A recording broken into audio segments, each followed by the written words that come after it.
نحمدہ ونصلی علی رسولہ الکریم اما بعد فاعوذ باللہ من الشیطان الرجیم بسم اللہ الرحمن الرحیم رب اشرح لی صدری ویسر لی امری واحلل عقدۃ من لسانی یفقہوا قولی رب یسر ولا تعسر وتمم بالخیر۔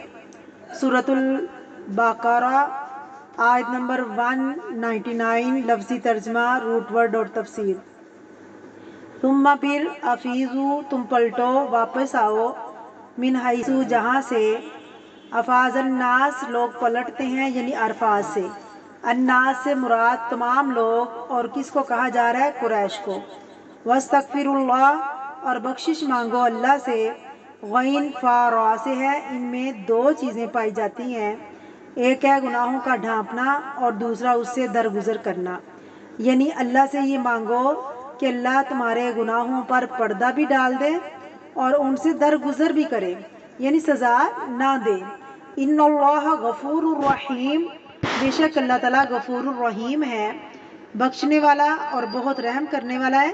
غفور مفعول کے وزن پر مبالغے کا صیغہ ہے، بہت بخشنے والا، رحیم بہت زیادہ مہربان ہے۔ پیچھے آپ بہت دفعہ رحیم کی وضاحت پڑھ چکے ہیں۔ بسم اللہ الرحمن الرحیم، تفسیر۔ ثم افیضوا من حیث افاض الناس، تم پھر پلٹو جہاں سے لوگ پلٹتے ہیں۔ خاص طور پر قریش کو یہاں خطاب کیا جا رہا ہے۔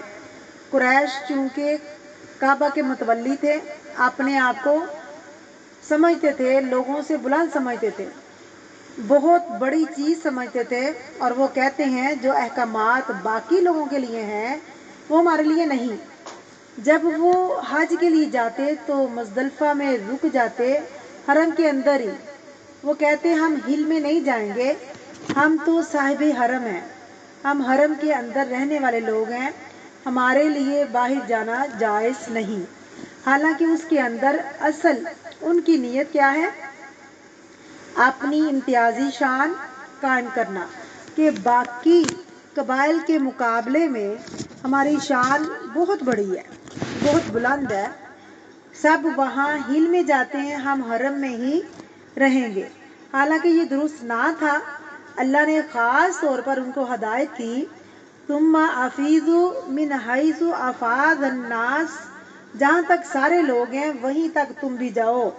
حج میں سب برابر ہیں، دین کے احکامات سب کے لیے ایک ہی چیز ہے، دین کے احکامات سب کے لیے ایک ہی ہیں، وہی کرو جو سب کر رہی ہیں، چونکہ عبادت کی اصل روح بھی یہی ہے، ہماری عبادات کو ہے بھی مشترک۔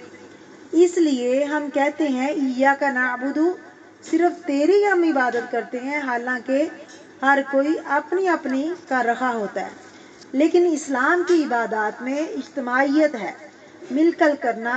نماز ہے تو اس میں جماعت کا حکم ہے مردوں کے لیے خصوصاً، روزہ ہے تو سب اکٹھے ہی رکھتے ہیں، حج ہے تو ایک ہی وقت میں ہوتا ہے۔ یہ سب کیا بتاتا ہے؟ اجتماعیت۔ کسی خاص گروہ، قبیلے یا فرد کو عبادات میں کوئی امتیازی مقام حاصل نہیں۔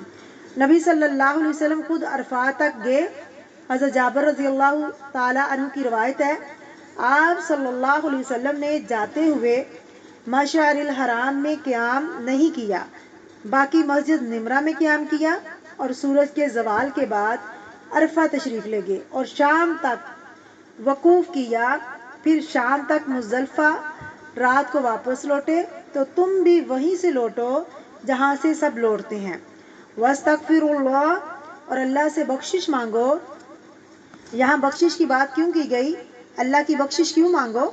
کیونکہ ایسا خیال آنا بھی ہم دوسرے سے بہتر ہیں اور ہمارے لیے وہ احکامات نہیں ہیں، یہ بھی غلط ہے، اس پر اللہ سے معافی مانگو، یعنی ابراہیم علیہ السلام کی خلاف ورزی پر اللہ سے بخشش مانگو۔ ان اللہ غفور الرحیم، بے شک اللہ غفور الرحیم ہے۔ سورہ رات میں ہے، اللہ لوگوں کے ظلم کے باوجود ان کے لیے بخشش کرنے والا ہے۔